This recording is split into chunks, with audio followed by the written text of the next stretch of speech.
Hello and welcome to Mindset Monday. Got shimmering hair with my virtual background. Quite fun, really. Today's Mindset Monday, it's about learning. It's about learning mathematics, which is where I really started getting into mindset, is because a lot of children really struggle in learning mathematics, and the simple reason is this is something that gets passed down generation to generation as well, or it can be triggered by an experience or anything. And so if you have a child in your life that's struggling with maths, then I've got some answers for you. I've got lots of resources. I'm going to give you one very important link, which is going to help with the learning. Now, the way, so this is Mindset Monday, and it's all about learning to love learning. It's all about learning to love learning. And if you want your child to learn to love learning, then stay tuned for the next hour for Mindset Monday with Caroline Ainslie on Relax TV. And I'm going to do the jingle if I can. Here we go, somewhere here. One thing is really important, and I'm actually put that down in my notes first of all, is to not worry about getting it wrong. If you stop yourself from doing things because you're afraid of getting it wrong, you won't do, there's a lot of things you won't ever do. You won't have experiences. So I've got it ready now. See you in a moment.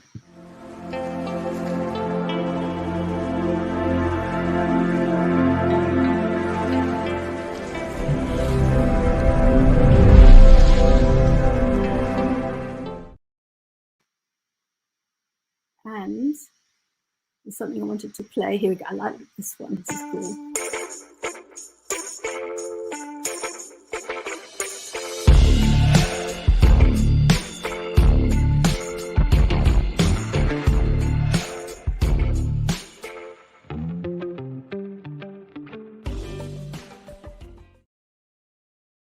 Oh, that's not the one I thought it was. I thought I was doing the electric property doctors. Well, if you own property, that's certainly a very practical way of getting your property taken care of without it draining your life force. Right. So welcome to Mindset Monday, and it's all about playing for fun, thinking to win if you're playing games, and therefore playing to learn. And that is the key. That is the key to actually, if you think about it, all problems in life, depending how they're treated, if they're treated as a challenge which is invigorating rather than discouraging, then you're playing to learn. You're playing to learn, you're playing to succeed. And even if it can be really bad things, according to your attitude, it's a matter of how you come out of it, how you experience it, and how you come out of it at the other end. So we're going to apply. Now, I went to get my book, and my book isn't here. So I have to make notes on here and make my my notes on here. So what did I say? I've said we play to learn, but we also play to succeed. So if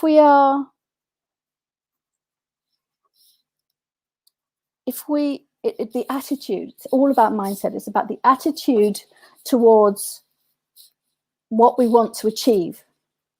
And one of my favorite quotes is, like just now, it's a constant thing with me and technology. I'm an electronic engineer. You'd think I'd be actually perfectly comfortable with technology.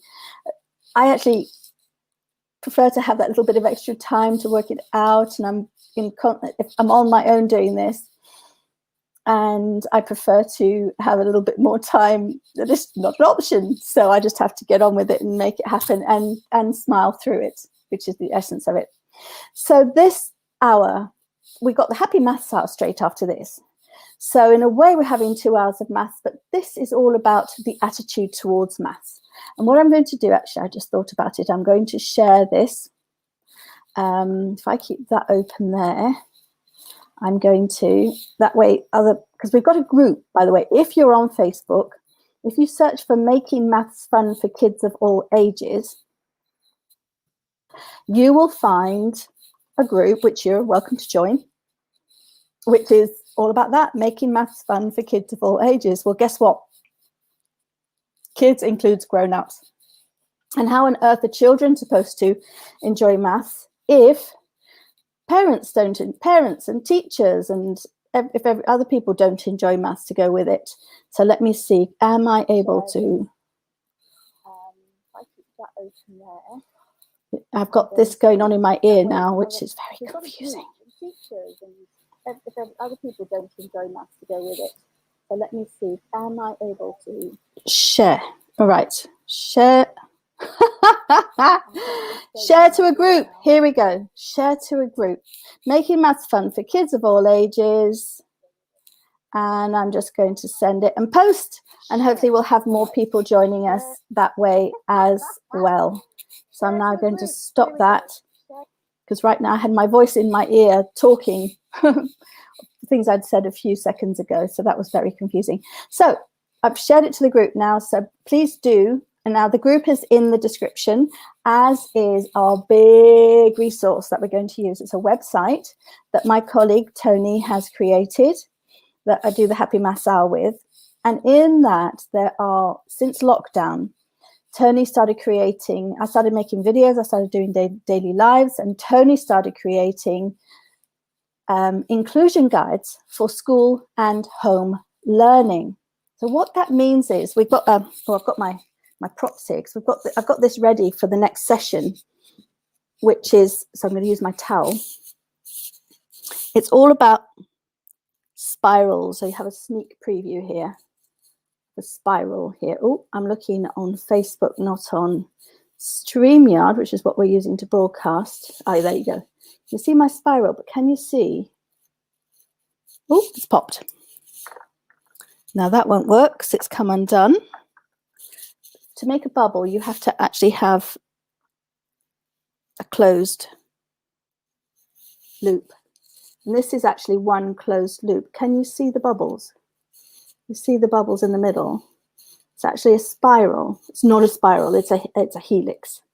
I'm going to have to turn off. That shows me what I need to do for the next session. But anyway, that's spiral learning. It's not actually a spiral, it's a helix because it's 3D and it goes up like a corkscrew. And so now I know to turn off the green screen when I want to show that one.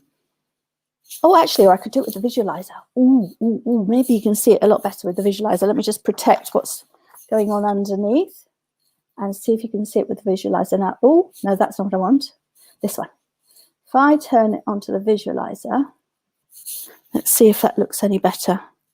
Protecting the surface there. Here we go. Can you see it? Oh, you can see a shadow. That was fun. Oh, you can see that quite well. Can you see that curved surface that the bubbles make? And that is like a perfect helix going all the way up. And it's popped. So the point is that we call it spiral learning. It's not really a spiral because, whoopsie, that's not what we want. Camera, microphone, back to the camera that looks at me. Yes. Oh, technology. God, love it. Right. So the idea behind spiral learning, I suppose we'll take this, we'll have it dry so I'm not dripping everywhere.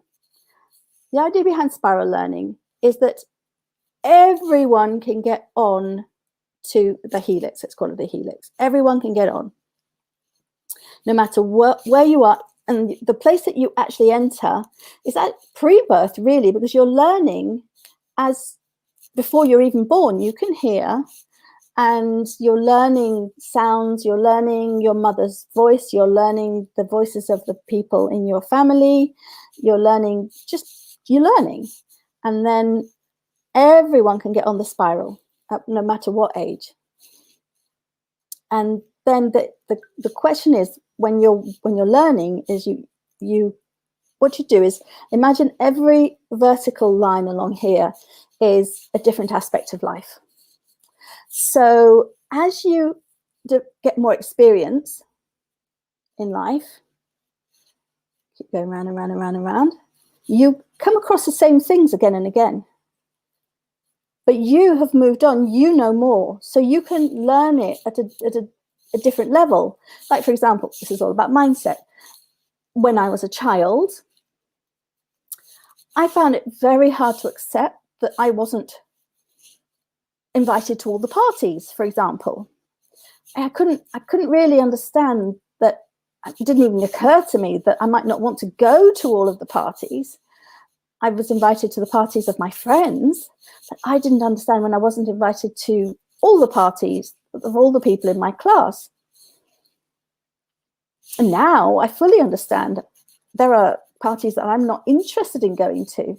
I did go to one such party when I was a teenager, and it was people were doing things and saying things that weren't me. So guess what? My friends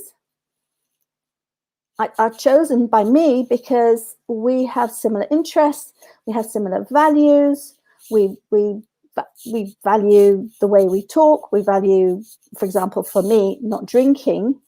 I do drink a little bit sometimes, but it's not, I don't get drunk. I don't like being around drunk people, for example. And so that's something that I did not understand when I was a child. Probably didn't understand it very much when I was a teenager, but now that I'm nearly 60, I fully understand it and totally embrace the fact that I choose who I spend time with, and I value my time. And so that's just an example. So what is the learning? What is the learning from that? I've got a soggy piece of paper that I'm writing on here. So our learnings develop as our experience develops. So we can learn, we can kind of learn the same thing or learn the same subject, but our conclusions change. Our decisions change very much so. Like which movies I like to watch now completely changed from even in my 20s and early 30s. There are movies I really loved when I was in my late 20s and early 30s that I look at now. I thought, oh, I'll watch that movie. I know I used to enjoy that a lot. And I watched it recently, and I'm like, where's the value in this movie? I couldn't understand why I actually enjoyed it in the first place.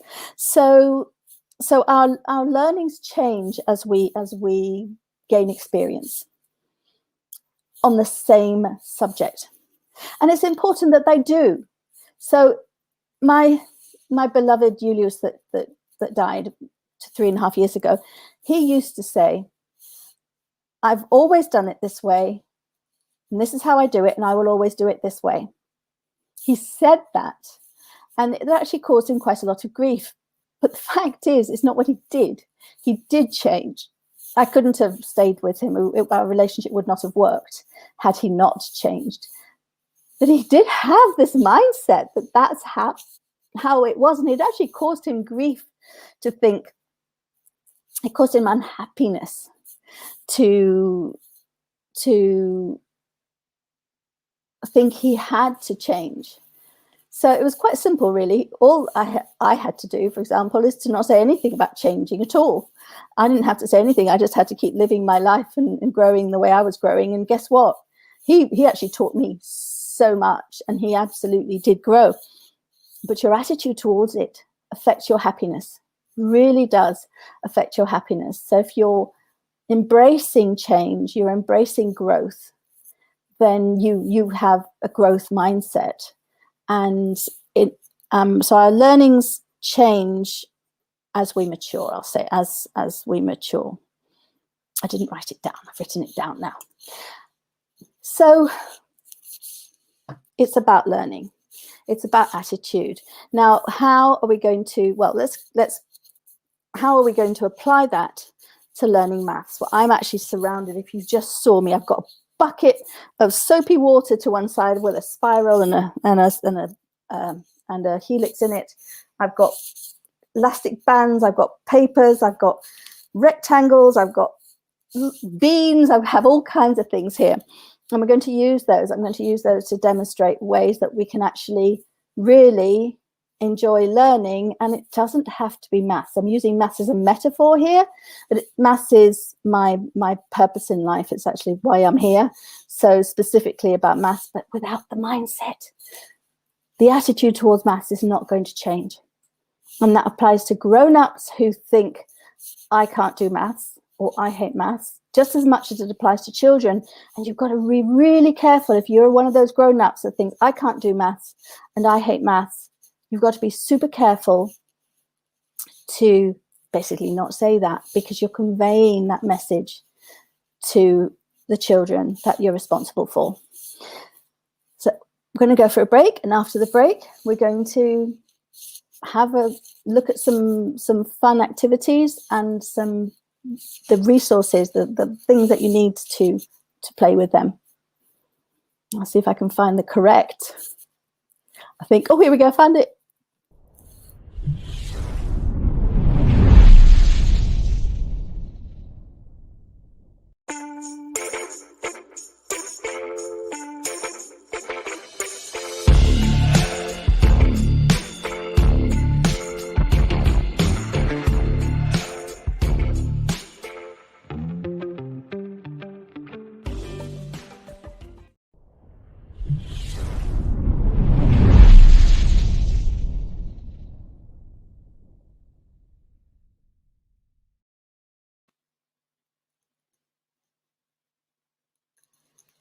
Oh, there we are.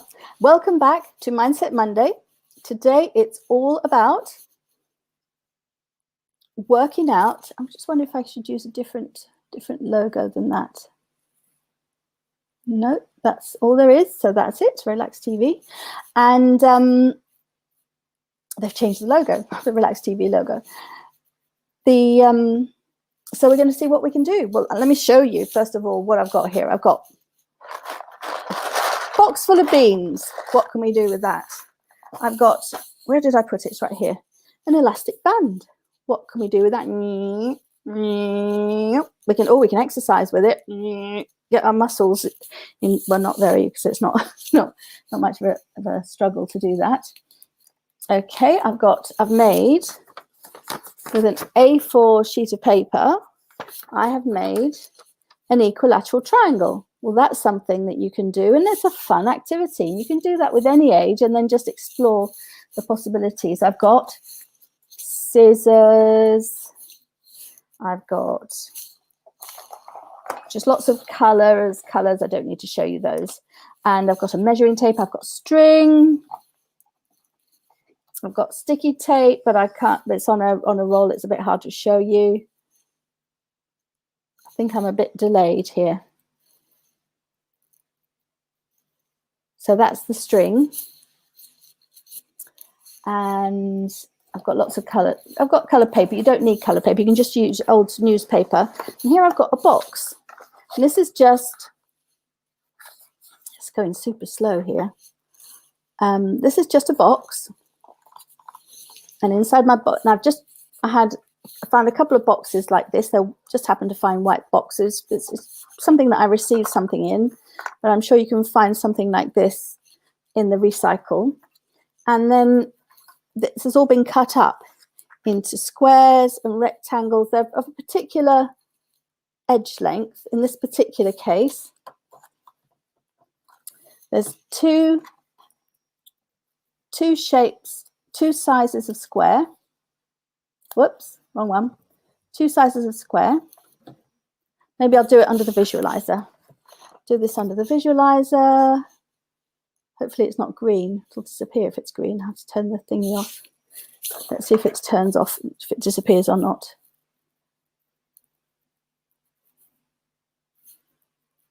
Here we go. Oh, yeah. Well, it's nice and shiny. So we've got the green and the blue And they're very special sizes because we have a rectangle that goes with it, and one edge of the rectangle matches the larger square, and the other edge of the rectangle matches the smaller square. And in fact, so you can have a lot of free play with this, which is something that children of young children, you just make the resource for them. I've got this little box with a bunch of the different shapes. You can have them all one color back and front if you want. Depends how much time you spend making it. And then I've got this little other rectangle on the outside, and you can see if you can fit them together. The rule is that all edges must match exactly. So you can't have something there. So for example, I could do that. And then I want to fill up the whole rectangle doing that. So every edge is exactly the same length as every other edge that it sits next to, every other shape that it sits next to. So that's just an example of a puzzle that you can make yourself. Now this is all in, let's see, that's all in the, I'm going to type on here what resource that is. So if I put in the banner, this particular one here, if you go to the website, which I do have, oh, that's the Facebook one. Here we go. If I show that first of all. Now that website is in the description. It's in the comments. Let me just change the camera view so it's back to me again.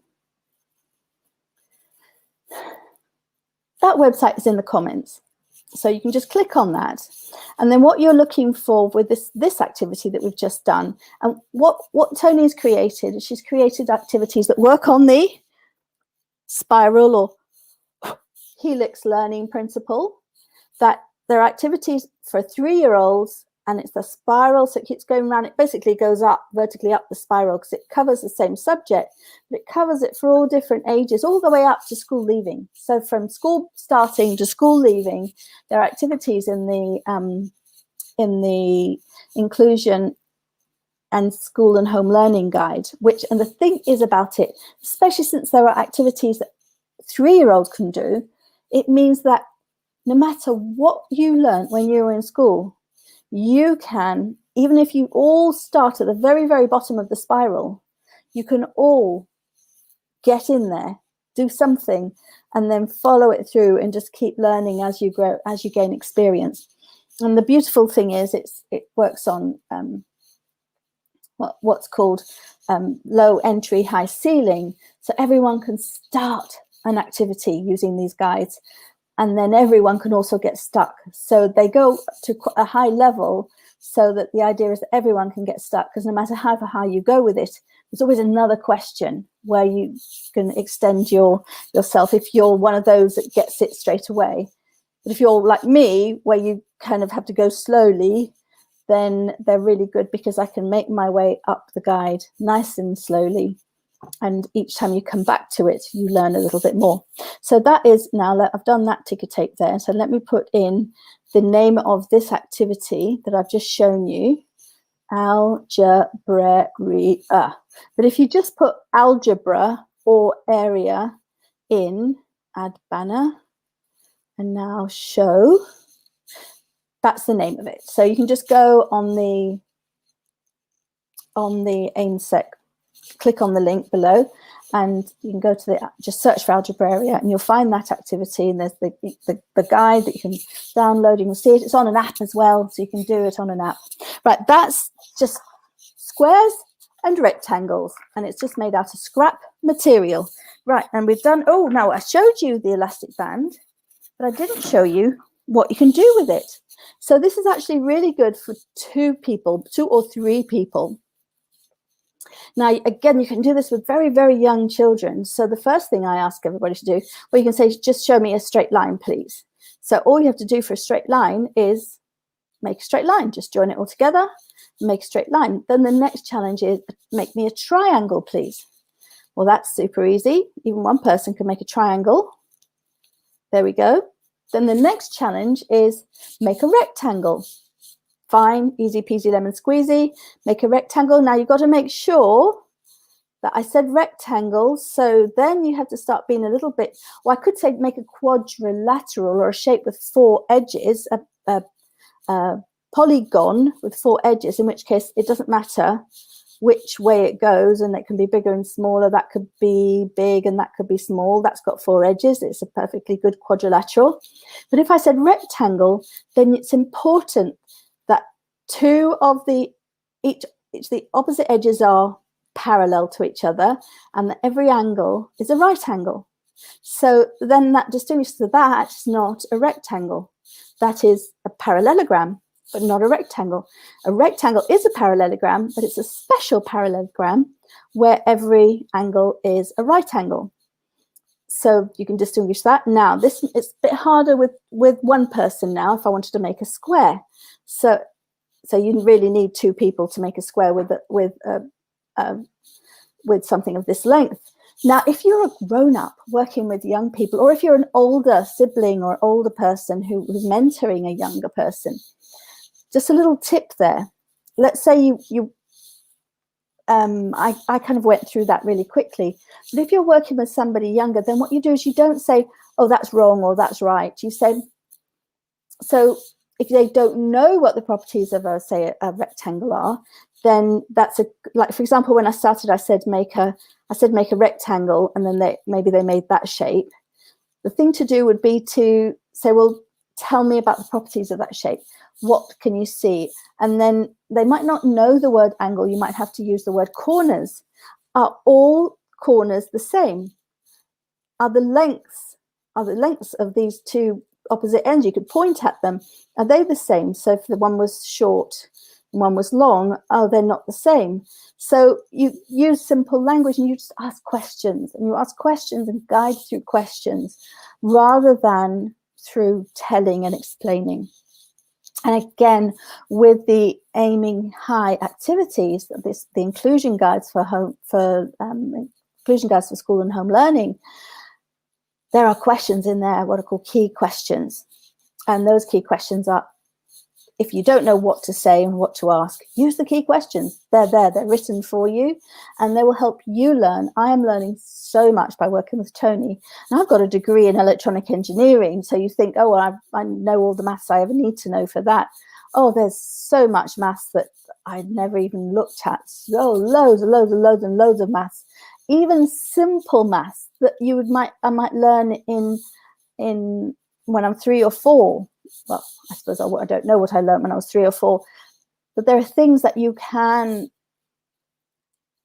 do with a 3 or 4-year-old that I never learned. Well, I don't know. All I know is I'm learning it now and I'm loving it.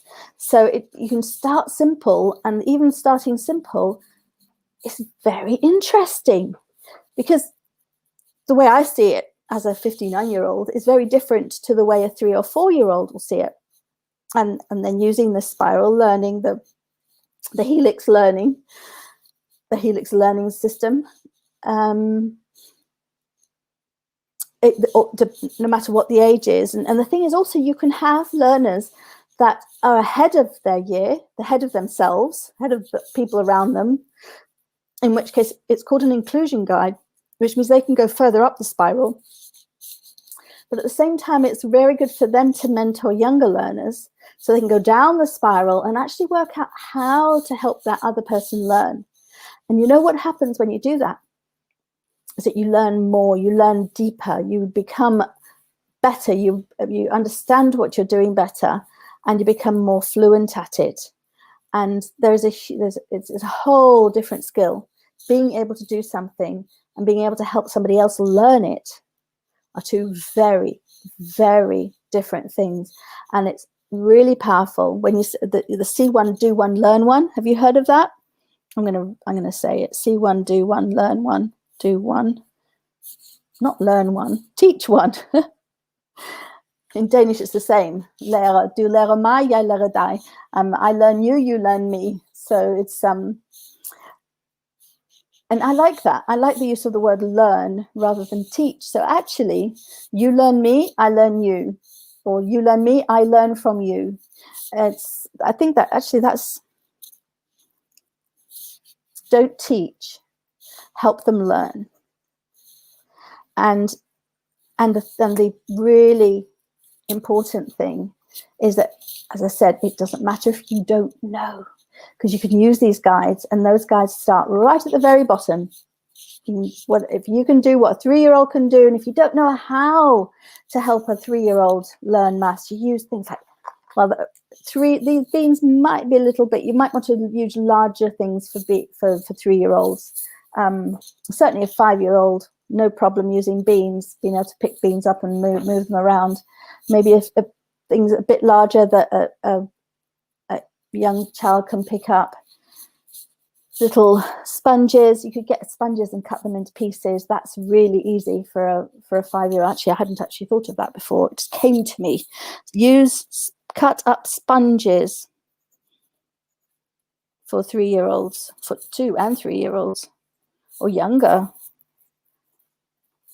And they're super easy to pick up because they don't fall out of your grip at all. Right, so it's time for another break.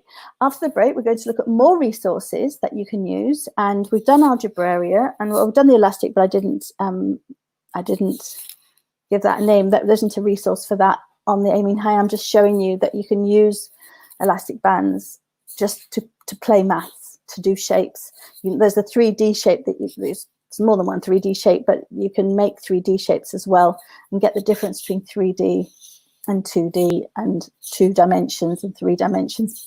Right, we're going to go for a break, and after the break we're going to look at more activities, look at more different ways where we can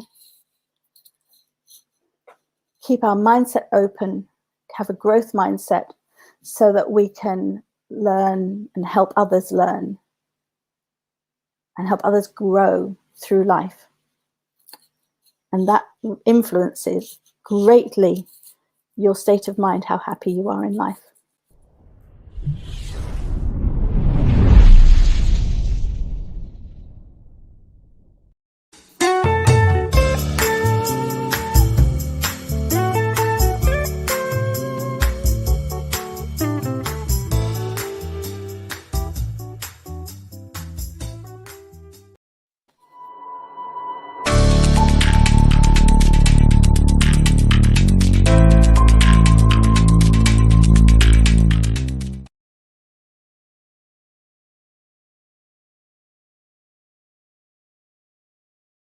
Oh yes, here we go.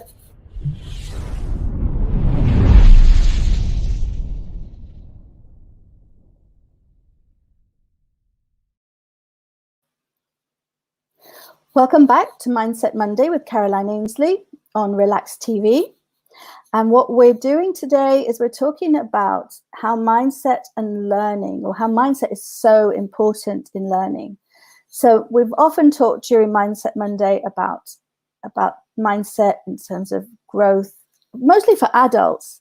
So the good thing with children, I suppose I'm being very specific with children, but mindset is really important when it comes to learning. So if you've got the thought as a child in your head that it's, have you ever heard a child say, I don't know how to do that? And then simply walking away from it, not wanting to do it, not wanting to. Now my screen has frozen. I don't know if you can see me or not.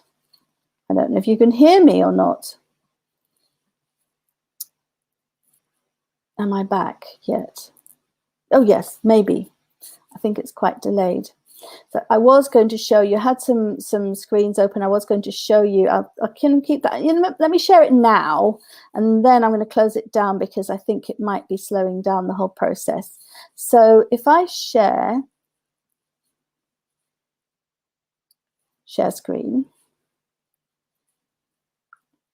and then I've got to, okay,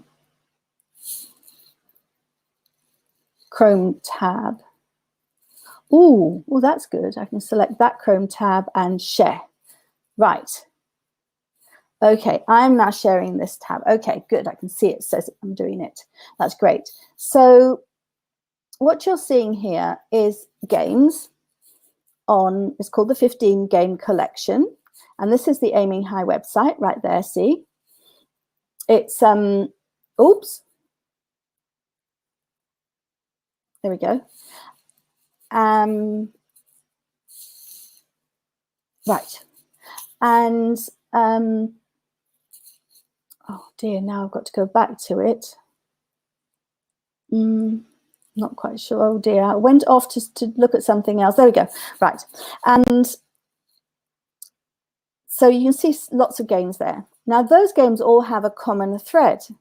And if you go here, you can see, you can download the Inclusion in a Home Learning Guide, which we've now renamed the Inclusion for School and Home Learning, because the inclusion guides are absolutely relevant to teachers, and we didn't want to exclude teachers. So they're the inclusion guides for school and home learning. If you download that, well, you just click there to see it. What you'll see, this is just one example, one of the many examples. What you'll see is that, first of all, there's an activity. You've got these numbers, which you can either print out and cut out, or simply draw 9 cards, create 9 cards with 9 numbers on. And then you've got, here you've got the help. So this is for people that aren't sure how to approach it in the first place. And if you're struggling to understand it or to convey it, those questions there, those help notes will help you get started. And then the next is for those that go, right, okay, I've done that, been there, done that, I'm bored now, what do I do next? And this is where the next is. What do you do next if you've succeeded in doing that? And then you have templates for cards, and that's templates for one of the other games. And again, a template for one of the other games. Now here we go. There's an activity for early years and lower primary. So every single one of these, and there are dozens of these on the website. Every single one has something for early years, something for lower primary. So that's between the ages of 6 and 8. And then there's something for upper primary between the ages of 8 and 11, that sort of thing. And so this is make cards with spots instead of numbers, because if you're 3 or 4, you might not recognize numbers yet, but you can count spots, or you can be part of the process of learning how to count spots. That's where the beans come in as well. It's all counting. You have to count loads and loads and loads when you're really little.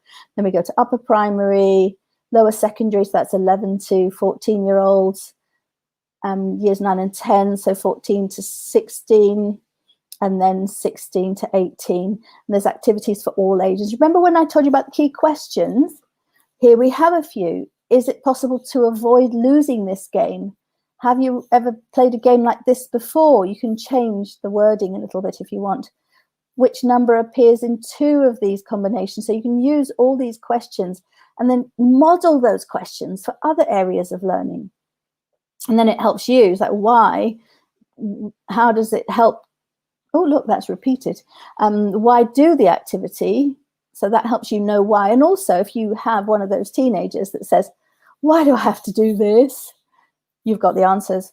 And believe you me, I have convinced a number of teenagers to get engaged in learning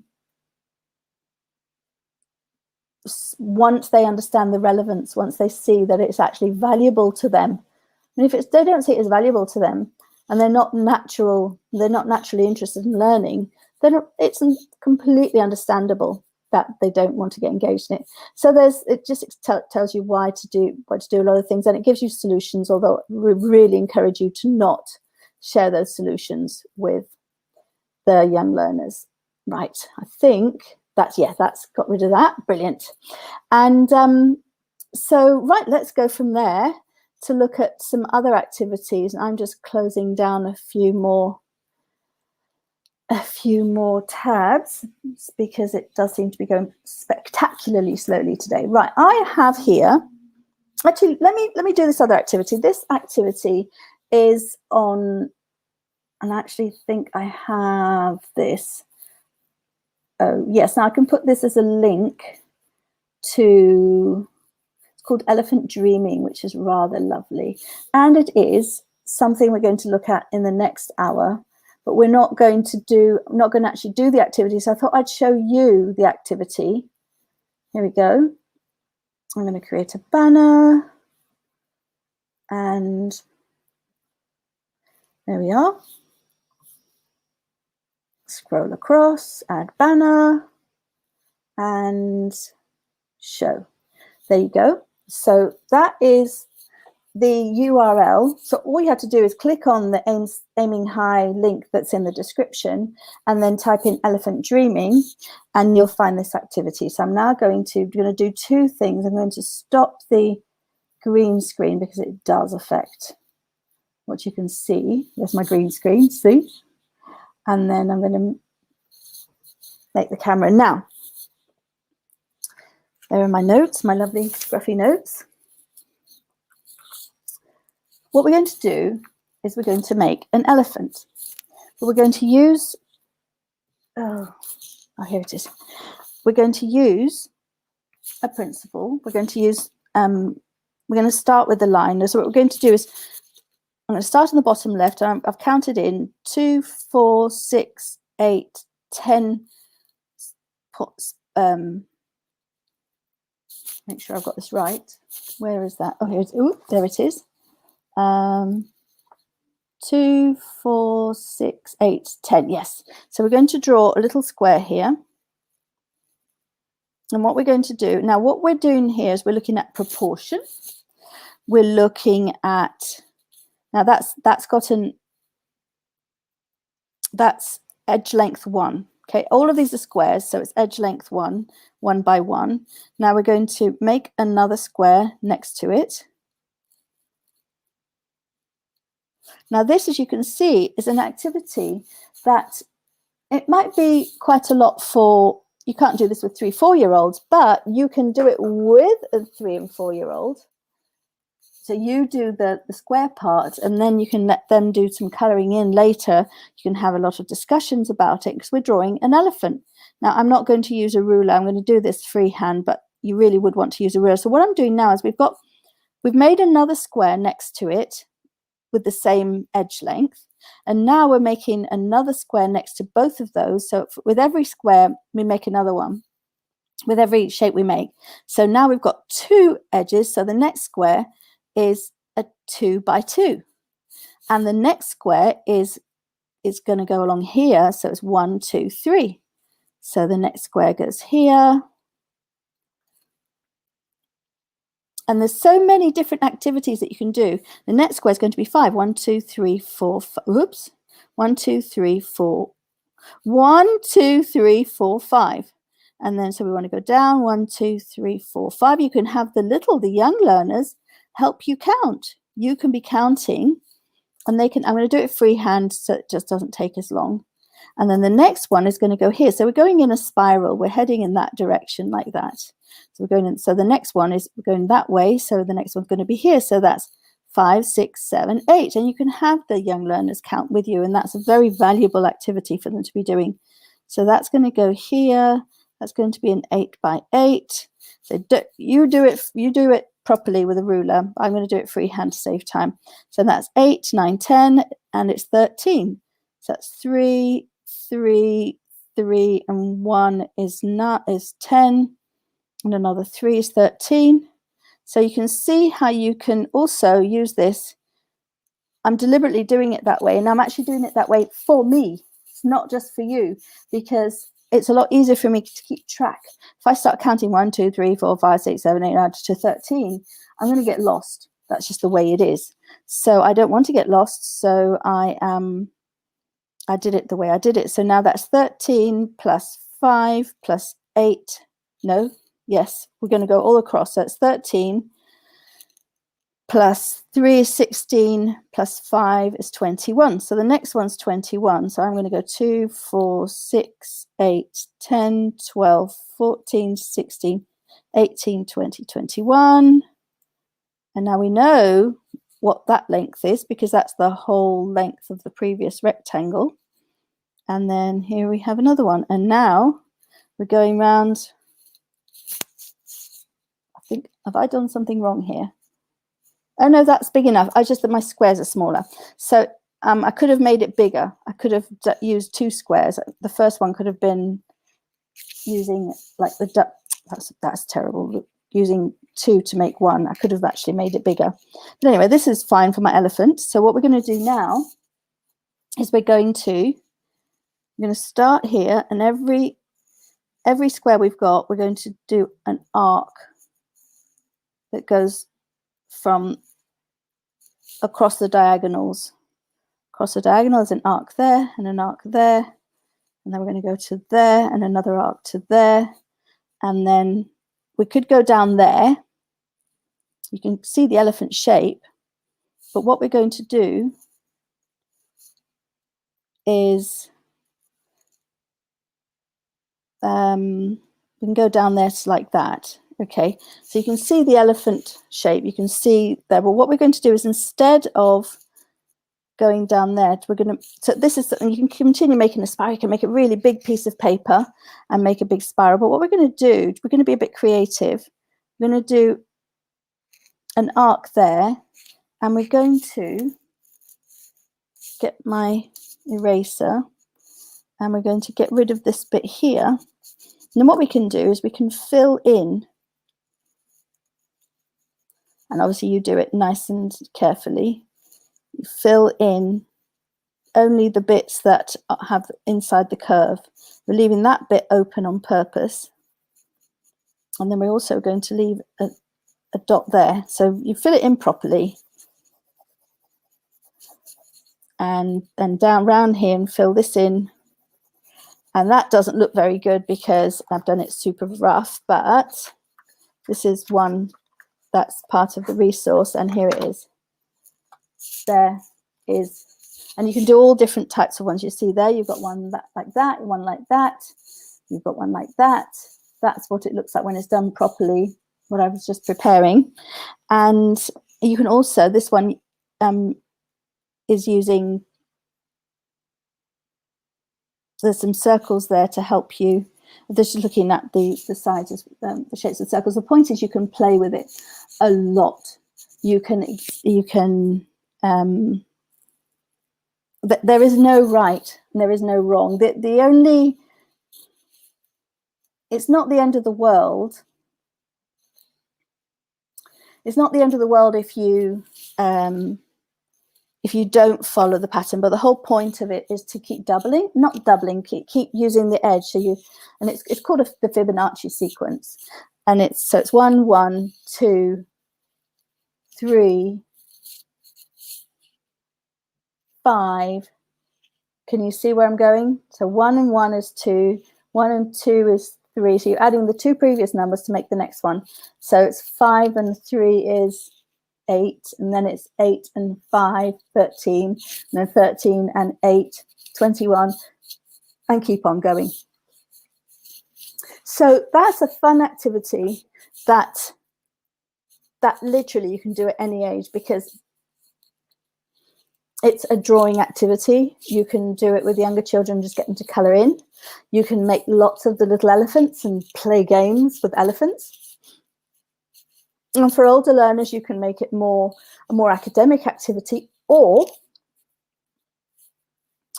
you can simply have free play, and get them to make different types of shapes, see what other shapes they can make. Because we turn one into an elephant, well, you could maybe find different ways and turn them into different things. And you're practicing the drawing, you're getting engaged in something that's highly mathematical in terms of the sequences, in terms of the patterns. All of that is mathematics that we want to be accustomed to, and we want to naturally spot patterns. It wants to be part of our, well, it is part of our DNA. We love patterns. Humans love patterns. We're attracted to patterns. We're attracted to beautiful design, and you use that because that is mathematics. There's the mathematics describes the shapes, and mathematics is full of patterns. So that's why it's really lovely if you can get the learners to be engaged with that. So it is time for a very quick break. And after the break, I'm going to rush through some other resources and activities that I've done over the last year, and then we'll just do a quick summary. And then we'll have happy maths hour. So see you after a very, very short break.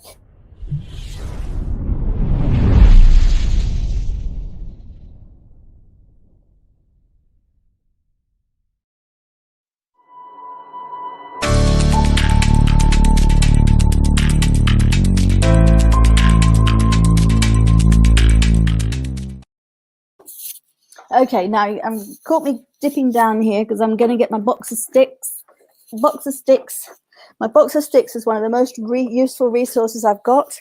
You literally make these sticks out of scrap newspaper. I'm looking for a solo stick. I've made squares, and you can make squares into all different shapes. You can make, of course, you can make rectangles as well. You can make 3D shapes. That's part of a puzzle. You can make, oh look. So can you make a triangle with 5 sticks tied together? Can you make a square? What can you make a rectangle? What shapes can you make? You can literally tie lots of different shapes together, sticks together, and have lots of different puzzles. And there's lots of activities on the Aiming High website to do with sticks. I've got these sticks, which I use for counting. I use them for making shapes. I use them for lots of different things. I found this in the market, and I just had to get it. It's a hexagon, it's lots of colors. It's got lots of little balls, so you can actually do counting. You can look for patterns. You can. There's lots of things you can do with that. What else have we got?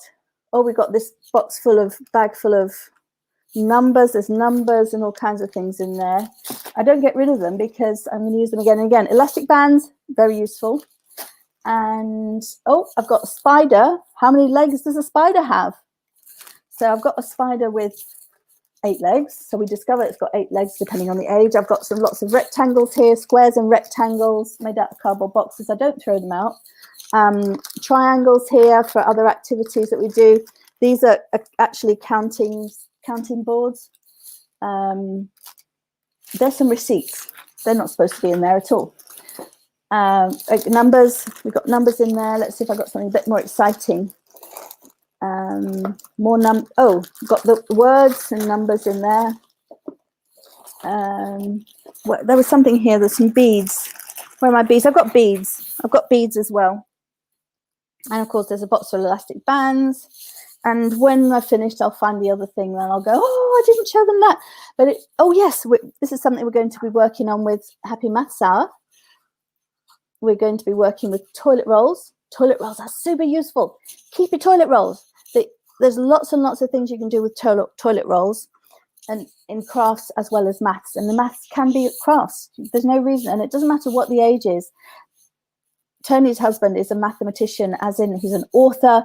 He's an expert in mathematical learning. He's a highly esteemed mathematician. He's like up there, like way, way, way up there.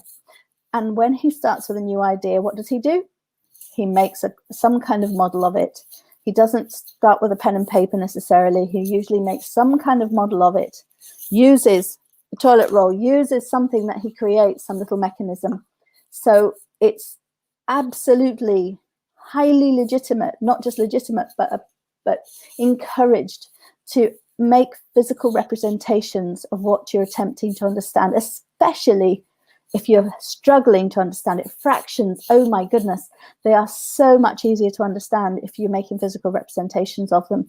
I knew how to do dividing fractions. I could divide one fraction by another fraction, but I didn't have any clue what it meant. It was about 13 years ago after I started doing working with maths, as in wanting to help children to learn maths. Of course, then I embarked on the journey of understanding it better myself. And I went to a session and I realized, I don't actually understand dividing one fraction by another. And it took me a while to actually figure it out, but I finally did. But I did it by making physical representations. So the last few minutes, and now I've lost my notes because I was using that other piece of paper. Where are my notes? Did I move it somewhere else? Or is it one of these? Dooby-dooby-doo. Well, I'll have to go by memory if not. Is it on this one? Is it on this one? Is it on this one? Is it on this one? No. Right, that's good. Right, going from memory then. Going from memory, well, I'll just summarize a few essential things. Fear of failure is your biggest enemy. If you, what was the expression? If the only time you fail, that was it. The only time you fail is if you never actually make the attempt. The only, or you give up. If you give up, you're guaranteed to not succeed. If you don't attempt it, you're guaranteed to not succeed. Now, one of my beloved Julius, he did have something, and it wasn't necessarily, I don't know how much it affected him and the things he did, but I know it affected what he said to me. And I would come up with sometimes, yes, he was quite right, some harebrained ideas, and I found it quite useful to sound them out with him. Or I might just come up and say, I'm going to do this, I'm going to do this. And then he'd say, Carolina, what if this and that happens? What if the other and the other happens? What if this goes wrong? What if that goes wrong? What if the other thing goes wrong? And I was like, oh, that's really useful. And sometimes I didn't do it because he had pointed out the problems. Now, that was fine. I had no problem whatsoever with him pointing out the problems, because he was risk averse and I'm like gung ho, just go for it. So we've made a very good team.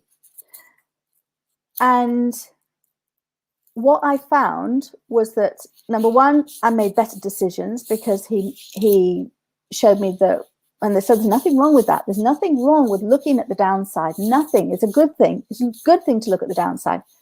But what he would then say is, Carolina, what happens if it doesn't work? You'll be disappointed. You'll be upset. You'll be, the world will fall apart. And I'm like, oh, that's why because he would discourage me from doing things. He said, no, it's not a good idea. But once he told me all the downsides, or his risk-averse thoughts, he was my risk assessor. It was great. Then I could make better decisions, but also I understood his fear. His fear was, well, if it fails, then you'll feel awful. And I may not have always been this way. And thank goodness I have grown and learned. But now in my life, and I encourage you to embrace this, it is okay to do something and make the attempt, and make a jolly good attempt and fail. That is okay. As long as you're learning from the failure, as long as you take the failure and you think, okay, now you've got two options. One is do it again. And the other is, you know what? I've done that. I'm going to do something different. So there's two options. One is do something different. So you might completely give up and just go and do something altogether different, or you might give up that route and attempt a different route. Either one is great. And the other one is you've done it, you've made an attempt, and you sit back. So either all three options are, you sit back and go, what did I learn? What can I do better next time? What did I learn? What can I do better next time? And what is my decision to do this time? To do the next time. So what can I do better the next time? And what am I going to decide to do? Am I going to decide to make the same attempt but do it better? Having learned from my mistakes? Am I going to attempt to do the same thing but taking a different route? Or am I going to say, you know what? That's it. I've done that. I'm happy. I've done it. I don't really want to pursue that. I'm going to go and do this other thing, but I've taken these learnings, and I can take all the learnings I ever had and I can apply them to everything that I do. And that is making connections, which again is a very important mathematical skill. It's a life skill that you learn by doing mathematics, and it's all part of mathematics, is making connections. So you connect the lessons that you learn every time you make an attempt at anything, and you learn from them and you apply them to everything else that you do, and all new attempts at other different things, even if it's baking a cake. whether it's driving to work, finding maybe a better way to drive to work, a more consistently traffic-free route. Not that it's an issue at the moment, but so those are the lessons. I hope it's been of use to you, and I look forward to seeing you next week, 4 o'clock London time, for Mindset Monday. See you next week.